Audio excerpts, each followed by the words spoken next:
इतिहास व सौंदर्य या दोन्हीचा मिलाफ असणारे आपले महाराष्ट्र, याची ख्याती जगभर पसरावी यासाठी भारतीय रेल्वेने खास सुरू केलेली लक्झरी ट्रेन म्हणजे डेक्कन ओडिसी।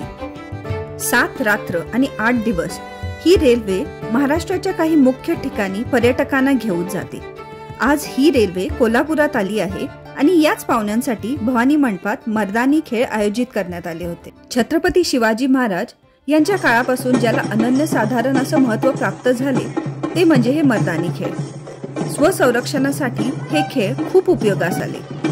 मर्दानी खेळ म्हणजेच लढाईचे प्रशिक्षण। या खेळांसाठी धाडस व कणखरपणा तर हवाच, पण तसंच अंगातील चपळताही हवी।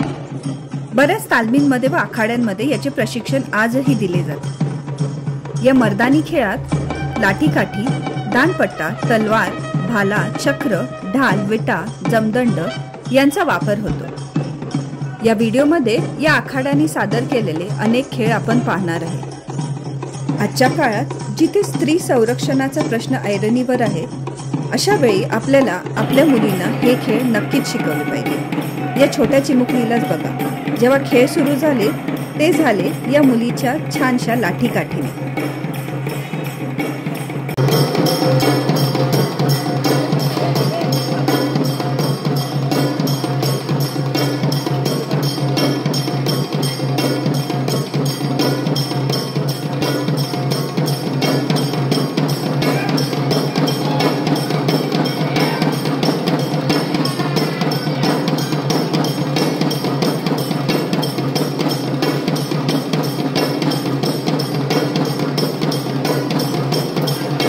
मर्दानी खेळ बघताना सगळ्यात जास्त स्फुरण चढतं ते हलगी आणि घुमक्याच्या नादाने।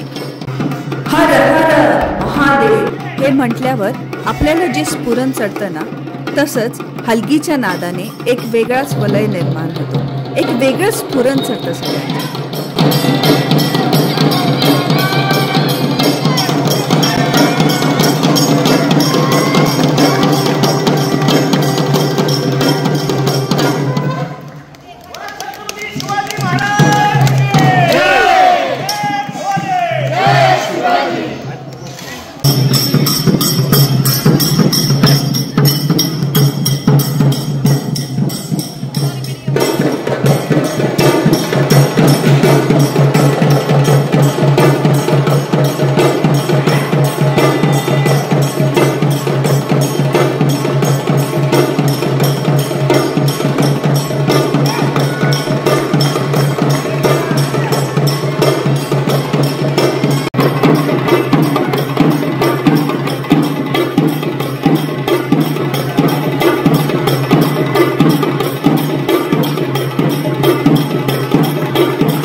जरी वाईट प्रसंग आला तर मावळा तळ हातावर शिर घेऊन लढत होता। आज जे आम्हाला वस्तादच्या ठिकाणी लागणार आहेत, बाळासाहेब सिकलगार मदारी मेहतर मुस्लिम समाज येथील आहेत, त्यांचा मुलगा जाऊन 35 वर्षाचा कोल्हापुरातील उत्कृष्ट खंडोबा तालमीचा फुटबॉल खेळाडू जाऊन आज 9वा दिवस आहे। म्हणून यावेळेला छत्रपतींचा कार्यक्रम म्हटल्यावर त्यांनी पाहुणे येणार आहेत आपल्याकडे, कुठलेही त्यांनी हे घेतलेले नाही आणि छत्रपतींना मुजरा करण्याकरता ते या ठिकाणी हजर झाले।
मला भावलेला एक प्रसंग या खेळादरम्यान घडला। इथे नारळ फोडण्याचा खेळ सुरू होता। पहिल्या प्रयत्नात नारळ फुटला नाही। वस्ताद म्हटले, तू पुन्हा प्रयत्न कर। त्यांनी दुसरा प्रयत्न केला। दुसऱ्या प्रयत्नात पण नारळ फुटला नाही। त्यांनी पुढे प्रयत्न अजून केले तरी नारळ फुटला नाही।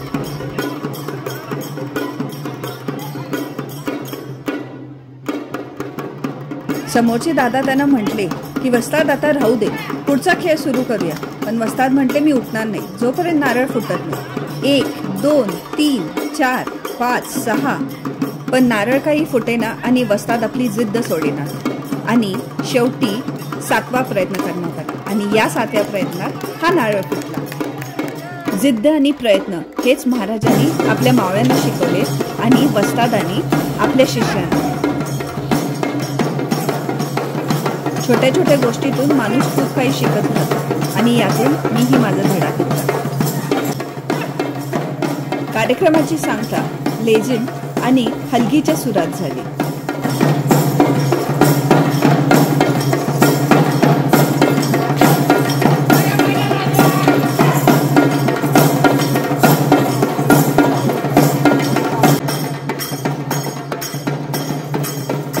बाहेरून आलेल्या परदेशी पर्यटकांनी याचा भरपूर आनंद घेतला।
आजचा हा ब्लॉग तुम्हाला कसा वाटला हे मला कमेंटमध्ये नक्की कळवा।